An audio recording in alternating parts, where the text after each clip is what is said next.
शेंजी बेहोश थी, दो उसका ध्यान रख रही थी। तभी ही अचानक से उसे होश आ जाता है। जब शेंजी अपने आप को देखती है तो वो खुशी के मारे चिल्लाने लगती है कि मैं वापस आ गई, मैं वापस आ गई। लेकिन जब उसे ये पता लगता है कि वो पिछले 2 महीने से कोमा में थी और उसका समर वेकेशन अब चला गया है और उसे कल से स्कूल जाना है, तो ये सुनकर वो कहती है कि इतनी इम्पोर्टेंट बात तुमने मुझे पहले क्यों नहीं बताई। वैसे तंग तंग कहाँ पर है, तो डैड कहते हैं कि तंग तंग अब तुम्हारा नहीं रहा, उसकी शादी जीजाव से होने वाली है। शेंजी कहती है कि नहीं, ये नहीं हो सकता। इसका मतलब ये है कि तंग तंग को हमारे बॉडी स्वैप के बारे में सब कुछ पता लग गया है। दूसरी तरफ यूतंग जीजाव के मॉम डैड के पास था। उसके डैड कहते हैं कि तुमने जीजाव का इतना ध्यान रखा, इसलिए थैंक यू। तो उसकी माँ कहती है कि तुमने हमारी काफ़ी मदद की है, तो मैं तुम्हें अपनी कंपनी में कोई अच्छी सी जॉब देना चाहती हूँ। यूतंग कहता है कि ज़रूरत नहीं है, मैंने ये सब कुछ इसीलिए नहीं किया है। एक्चुअल में मैं तो जीजाव के साथ शादी करना चाहता हूँ। ये सुनकर जीजाव के डैड कहते हैं कि मुझे तो पहले से ही पता था कि इस लड़के में कुछ तो गड़बड़ है, ये एबनॉर्मल है। तो उसकी माँ कहती है कि क्या हमारा बेटा गे है? तो उसके डैड कहते हैं कि कोई बात नहीं, मैं बहुत ही ओपन माइंडेड हूँ, तो मुझे इस रिश्ते से कोई एतराज नहीं है। ये सुनकर यूतंग जीजाव के पास जाता है। वेल यहाँ पर यूतंग को ऐसा लग रहा था कि ये शेंजी है, तो वो उसे रिंग पहना देता है। शेंजी यहाँ पर यूतंग को रोकने के लिए आ जाती है, पर जीजाव के मॉम डैड उसे ऊपर जाने नहीं दे रहे थे, तो शेंजी दूसरे रास्ते से ऊपर चढ़ती है। यहाँ पर यूतंग जीजाव से कहता है कि अब हमारी शादी हो गई है। वो उसे किस कर लेता है एंड तभी ही शेंजी वहाँ पर आ जाती है। उसी वक्त पर जीजाव को होश आ जाता है एंड वो यूतंग को अपने इतना करीब देखकर चिल्ला देता है। मॉम डैड आकर कहते हैं कि ये प्यार की ताकत है। फिर हम अगले सीन में देखते हैं कि यूतंग को अब पता लग गया था कि शेंजी की बॉडी उसे वापस मिल गई है। शेंजी उसे कहती है कि चौशी क्या अकेले ही अमेरिका चली गई? तो यूतंग कहता है कि हाँ। फिर वो कहता है कि शेंजी, मैं तुमसे शादी करना चाहता था, इसलिए मैंने एक रिंग बनाई थी, पर यह रिंग काफ़ी ज़्यादा बड़ी है। ये सुनकर शेंजी शर्मा जाती है एंड वहाँ से जाने का करती है, पर यूतंग उसे गले लगा लेता है। ये देखकर शेंजी को तो यहाँ पर खुश होना चाहिए, पर शेंजी के दिमाग में जीजाव ही चल रहा था, तो वो एकदम से उसे दूर हो जाती है। वो उसे पूछती है कि पिछले 2 महीनों में कुछ खास हुआ है? तो वो कहता है कि कुछ भी नहीं, पर रनिंग कंपटीशन जल्दी ही आने वाला है। आगे शेंजी अपने घर पर चली जाती है। घर आकर वो अपनी शादी की फोटो को देख रही थी एंड जीजाव को याद कर रही थी। उसके बाद जब वो सो जाती है तो उसके सपने में जीजाव आता है। दूसरी तरफ हम देखते हैं कि वीरेन और शवयेये की बॉडी स्वैप हो गई थी। वीरेन तो इससे बहुत ही ज्यादा परेशान था, पर शवयेये वीरेन की बॉडी में आकर कुछ ज्यादा ही उस बॉडी का फायदा उठा रही थी। अगले दिन शेंजी जब कॉलेज जाती है तो वो चन्हान को देखकर कहती है कि ये कौन है? वीरेन कहता है कि तुम पिछले 2 महीने से कोमा में थी, तो ये रानू मंडल से एकदम ऐश्वर्या राय बन गई। शेंजी कहती है कि इतना सडन चेंज? वीरेन कहता है कि इतना ही नहीं, इसकी तो कॉलेज में बहुत सारी फैन फॉलोइंग भी हो गई है। तभी ही वहाँ पर जीजाव आता है। जीजाव कहता है कि शेंजी, मैं तुम्हें पसंद करता हूँ, पर तुमने अभी तक मुझे जवाब नहीं दिया। शेंजी कहती है कि क्या?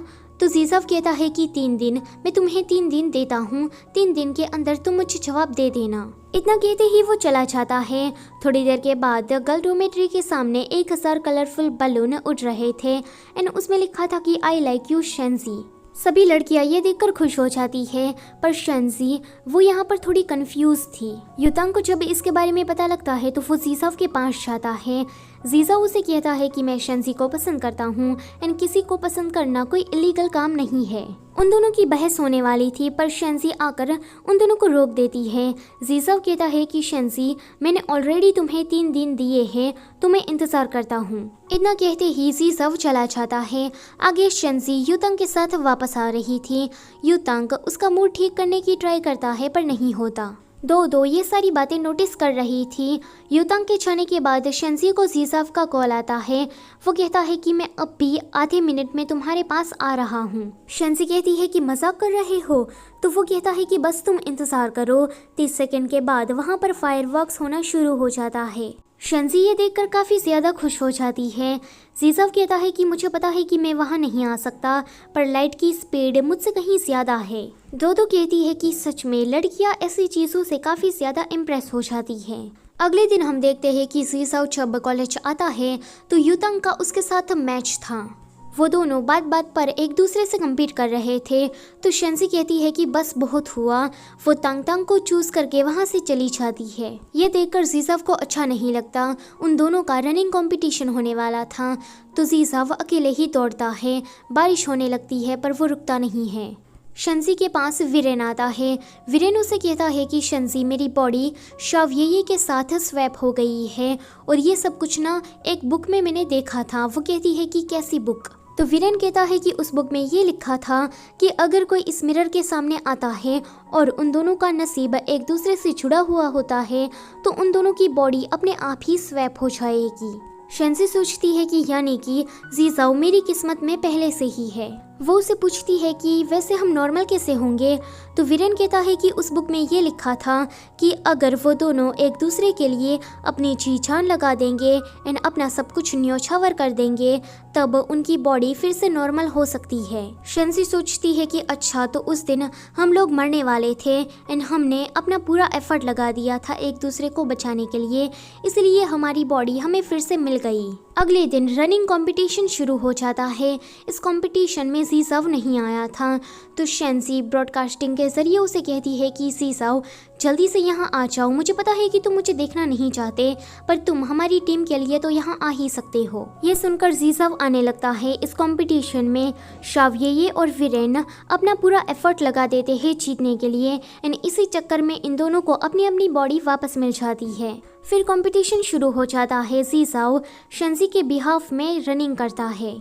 थोड़ी देर के बाद कंपटीशन ख़त्म हो जाता है। ये सभी लोग टॉप 3 में नहीं आए थे पर फिर भी ये सभी लोग खुश थे। ये लोग रात में सेलिब्रेट करने की बातें कर रहे थे तो जीसाओ उनसे अलग हो जाता है। बटलर कहता है कि मास्टर, आप इनको ये नहीं बताएंगे कि आज आप अमेरिका जाने वाले हो? जीसाओ कहता है कि नहीं, ये लोग काफ़ी ज़्यादा खुश है। पर तभी ही जीसाओ का ध्यान जाता है कि इन लोगों के ऊपर एक बैनर आकर गिरने वाला है तो वो उन सभी को धक्का देकर उस बैनर के सामने आ जाता है। आगे ये सभी लोग जीसाओ को लेकर हॉस्पिटल जाते हैं। जीसाओ की आत्मा उसकी बॉडी से बाहर निकल गई थी। सभी लोग जीसाओ के लिए परेशान थे। जीसाओ आत्मा बनने के बाद सभी लोगों के थॉट्स को सुन पा रहा था। शेंजी अपने मन में सोचती है कि जीसाओ, मैंने तुमसे झूठ कहा था कि तुम मेरे दिल में नहीं हो। प्लीज़ इस बात की सज़ा मुझे इस तरह से मत दो। जल्दी से उठ जाओ एंड कहो कि मैं खुश हूँ। ये सुनकर जीसाओ थोड़ा इमोशनल हो जाता है। वो कहता है कि शेंजी, मैं काफ़ी ज़्यादा खुश हूँ। इतना कहते ही वो जाने लगता है पर डॉक्टर उसकी बॉडी को CPR दे रहे थे तो उसकी आत्मा अचानक से ही गायब हो जाती है। थोड़ी देर के बाद डॉक्टर आकर कहते हैं कि जीसाओ अब हमेशा हमेशा के लिए कोमा में चला गया है। ये सुनकर सभी लोग दुखी हो जाते हैं। सभी के जाने के बाद शेंजी कहती है कि जीसाओ, तुमने मुझे बचाया है तो अब मेरी बारी है। शेंजी जीसाओ की बॉडी को लेकर उसी भूतिया घर में जाती है पर आज उसे मिरर कहीं भी नहीं दिखाई देता। शेंजी को बस वहाँ पर एक मिरर का टुकड़ा नजर आता है। ये सीन यहीं पर ही कट होता है।